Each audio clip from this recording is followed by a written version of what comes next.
Moçada, estamos chegando mais ou menos perto aí do final derradeiro do programa.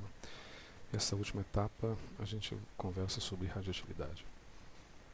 Se vocês forem nas páginas indicadas aí no Moodle, tem, por exemplo, um determinado livro que são umas 5 páginas só, tem outro que são umas 15, 20 páginas. Então, eu aconselho assim, se você quiser ter um aprendizado progressivo, pega o pequenininho, dá uma lida rápida, depois pega o outro, entendeu? Nesse sentido, eu vou tentar abreviar um pouco os conceitos de radioatividade para aprender aquilo que é mais pertinente dentro da exposição de PowerPoint. Então, vamos parar de enrolar. Uma das coisas ligadas à radioatividade tem a ver com a noção de onda que a gente já explorou tanto na parte da luz quanto na parte mecânica da propagação sonora. Então aqui é representado, deixa eu fazer aquelas coisinhas bonitinhas lá. Toin, toin, toin, toin, toin, toin, toin, perdão, enrolando, não mais enrolando. A gente tem aqui um determinado conjunto de propagações de ondas que vão desde a frequência, aqui está começando com low frequency, tá? Extremely low frequency, ELF, a frequência de telecomunicações, que é extremamente baixa, na ordem de alguns kilohertz, quanto as frequências que são encontradas, por exemplo, em ondas de rádio, da ordem de megahertz, e aí você pode comparar com a sua estação predileta, e microondas de alguns gigahertz. A frequência de gigahertz em microondas é utilizada principalmente em química, em alguns processos até de síntese, química de síntese. Daí você tem a radiação infravermelha, já discutimos um pouquinho sobre ela, a luz visível, então onde a gente começa a enxergar as coisas, a radiação ou luz ultravioleta, que é uma radiação eletromagnética, e a partir daí o assunto mais próprio dessa explicação, que são as radiações fortemente ionizantes, como o raio-x e o raio gama. Bom, o que é uma radiação ionizante e uma não ionizante? Não ionizante significa que não forma íon, ou seja, a onda incide sobre a matéria, mas não consegue arrancar elétrons. Okay? Os elétrons não são arrancados. Já ao passo que a radiação ionizante, esses elétrons são arrancados. Isso é conquistado principalmente com a radiação do tipo X e a radiação do tipo gama. A radiação, ou melhor, os efeitos de decaimento alfa e beta, mas isso é um outro parágrafo. Essas radiações elas podem ser também classificadas não só como ionizante e não ionizante, como eletromagnética quando não envolver a emissão de matéria, ou corpuscular quando envolver a emissão de matéria. Okay? Nesse sentido, existem algumas definições que foram colocadas aqui, definições um pouco esquisitas, como definir um elétron, por exemplo, mas definição de positron, tá? Que seria uma antipartícula do elétron, como está aqui. É um elétron com carga positiva, basicamente isso, certo? O que é um pouco diferente, por exemplo, das partículas radioativas, como partícula alfa e partícula beta, que a gente vai ver aqui logo em seguida. Essas outras partículas elementares, como meson e deuteron, são partículas de classe subatômica, mas elas se encontram dentro de uma esfera que, pelo menos para o nosso entendimento, não é necessário para as radiações, principalmente ionizantes, que são assuntos mais voltados à biologia propriamente dita. No equilíbrio de forças entre os átomos, você tem uma coisa bem interessante, que é o seguinte: você tem um átomo, você tem um núcleo do átomo, deixa eu fazer aqui, o núcleo do átomo. No núcleo do átomo exibe um equilíbrio de cargas, tendo uma tendência de carga positiva, e você tem em volta da nucleosfera a eletrosfera exibindo cargas negativas. Esse equilíbrio de cargas positivas com cargas negativas é que permite o átomo se manter coeso na sua estrutura. Uma dessas obras aí mencionadas diz que a energia contida num copo de café,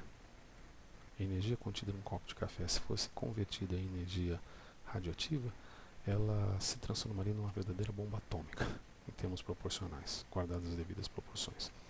Então você mantém forças eletromagnéticas repulsivas, okay, entre algumas partículas contidas dentro dos átomos, o que lhe permite a emissão corpuscular da radiação, como a partícula beta e a partícula alfa, e a radiação não corpuscular eletromagnética, como por exemplo os raios gama. Esses é que são de interesses da biologia, principalmente raio-x e raios gama. Quando a gente observa um espectro de radiações eletromagnéticas aqui embaixo, esse gráfico é bem interessante, esse quadro é bem interessante, porque ele mostra aqui de um lado o logaritmo da energia do fóton. Quer dizer, à medida que você sobe esse eixo, você sobe a energia do fóton medida em electrovolt. Em paralelo, você tem também o logaritmo da frequência, que também sobe. Lembrando que frequência é o número de ciclos por segundo que uma onda é capaz de se propagar num determinado meio. Quanto maior for a frequência, maior a capacidade de invasibilidade.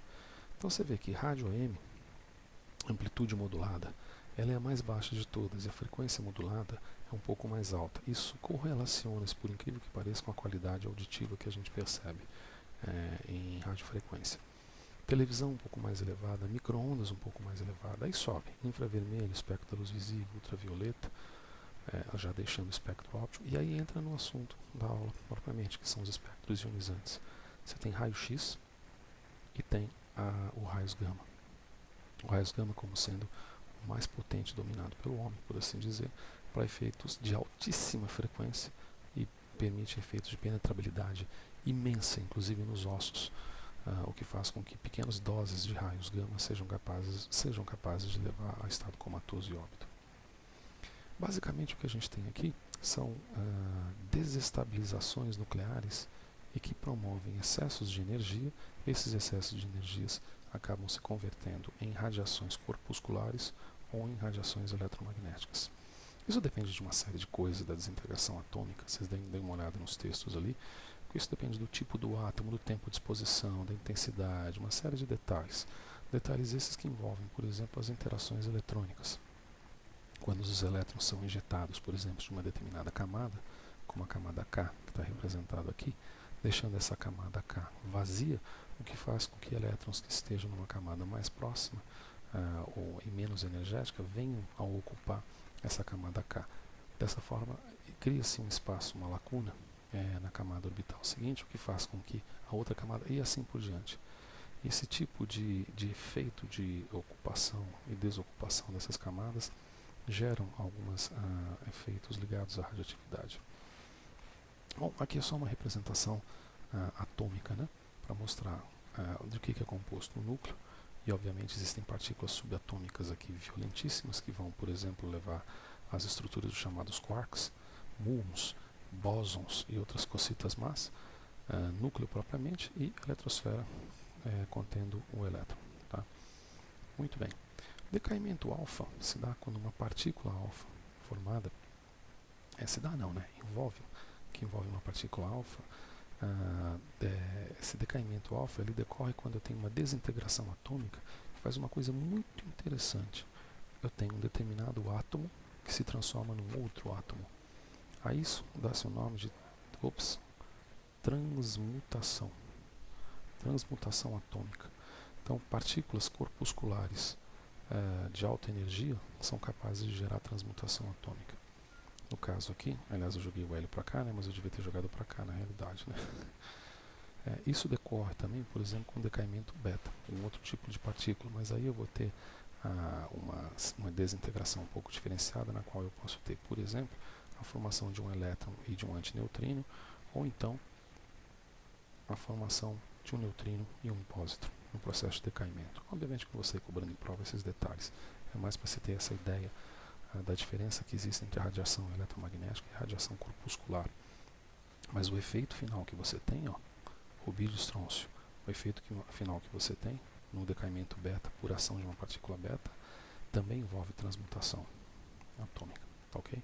Já a radiação gama, ficou faltando alguma coisa aqui, ela envolve a emissão eletromagnética de altíssima penetrabilidade e não propriamente de choque eletrônico. Quando a gente compara os tipos de radiação, alfa, beta e gama, a gente percebe que entre barreiras de papel, plástico, aço e chumbo, a única que resiste mais é, obviamente, a única que penetra mais, ou a que tem a maior penetrabilidade, são as radiações do tipo gama, capazes de atravessar inclusive o próprio chumbo, mas em quantidades menores.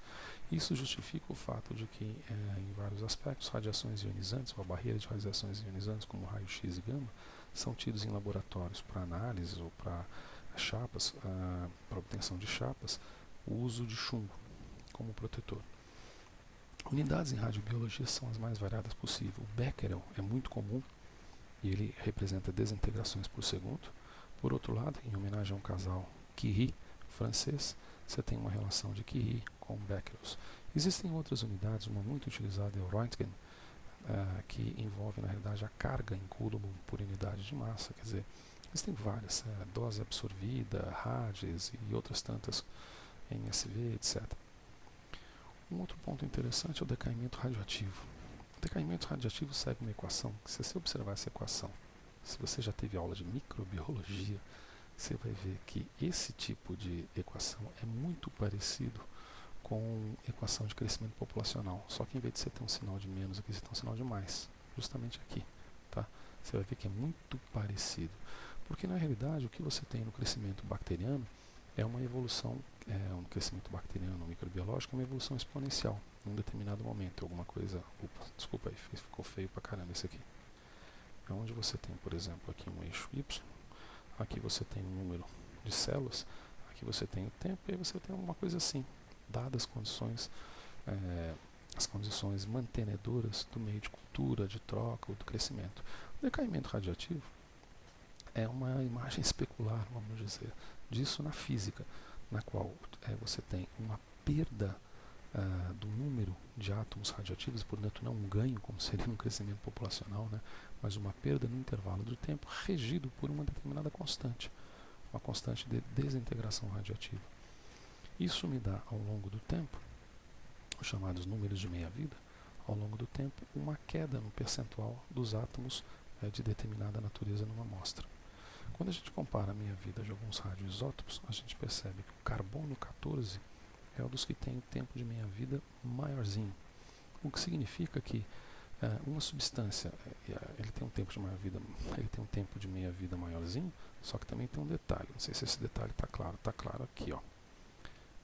A ocorrência dele na natureza é extremamente baixa, mas isso faz com que ao longo após a morte de um determinado organismo vivo, uma planta, um animal, eu tenho uma perda ao longo de um tempo extremamente considerado da quantidade desses átomos aqui. Se eu puder detectar esses átomos de alguma forma, com alguma instrumentação, eu consigo apreciar a datação daquele elemento, daquele organismo, que é chamada de datação por carbono 14. Nesse sentido, tem uma curva de decaimento do carbono 14 aqui, me mostrando há quantos anos, aproximadamente, eu consigo ainda reter em partes por bilhão, aqui no caso mais ou menos uma parte por bilhão, quase 23 mil anos. Portanto, isso é suficiente para criar uma história geológica, uma história geológica de entidades biológicas no planeta, né? Eu falei bonito e não falei nada, perdão. De modo geral, 10 partes por bilhão é o que se situa nos seres vivos, independente da idade, dentro de uma escala geológica. Então é bem maior do que esse valor aqui, portanto assegura esses métodos de datação. Isso nos permite, por exemplo, a gente ter em anos as datações relacionadas do carbono 14, tempo atual, tempo antigo, neolítico, paleolítico superior e até um pouco mais. Existem registros de datação, se não me engano, do Pleistoceno e do Devoniano, utilizando o carbono 14. Ele tem um erro lateral grande, quer dizer, esse aqui eu tenho tempo e aqui eu tenho onde eu encontro carbono 14, isso aqui eu tenho decaimento, o erro transversal, o lateral aqui é grande, quer dizer, eu posso errar algo em torno de 500 anos, 1000, 1500 anos, depende do material, da intensidade que se encontra dessa datação e do método. Porém, é suficiente para datações dentro de uma escala geológica. Uma coisa que nos sugere também algo interessante dentro do capítulo de radiação são os efeitos da poluição. Aqui simplesmente efeitos da poluição voltados também aos processos de radiação. A gente tem que lembrar que se a radiação ionizante ela afeta a ionização do ar, ela pode afetar o material aquoso, solos e outras substâncias, inclusive moléculas orgânicas sintéticas ou não, o que permite, como aqui também, naturais ou não, o que permite a alteração da matéria química e consequências biológicas as mais diversas. Em termos de aspectos radioprotetivos, pega um livrinho lá, um dos livrinhos que agora esqueci qual que é, diz alguma coisa a respeito de limitação de dose e otimização de radioproteção, mas basicamente é o seguinte, ninguém deve trabalhar, gestante não deve trabalhar em área controlada, mulheres com capacidade reprodutiva, a dose não deve exceder um valor muito baixo, millisieverns, estudantes menores de 16 anos têm que receber no máximo 1/10 do limite de exposição independente, 16 a 18 anos pode ser exposto no máximo a 1/3 da dose, tá? E por aí vai. Quer dizer, na realidade, esse trecho, apesar de falar sobre radioproteção, é um pequeno óbvio reforçado para se manter distância disso. No acidente que teve em Chernobyl, eu não sei se eu vou escrever direito aqui, Chernobyl, que é um acidente não tão recente assim, já se descobriu que alguns peixes obtidos da represa do entorno da lagoa, porque é uma empresa, é uma usina nuclear e, portanto, ela utiliza um manancial de água muito grande no seu entorno. Essa represa em torno de Chernobyl, essa água é utilizada para resfriar os reatores, esses peixes sofreram mutações. Parte dessas mutações são mutações deletérias, levaram à morte dos peixes, mas parte dessas mutações levaram esses peixes ao aumento do seu tamanho e ao aumento da capacidade de predação, por incrível que pareça. São verdadeiros, não vai caber, gerando pequenos monstros que foram reportados num seriado da Discovery.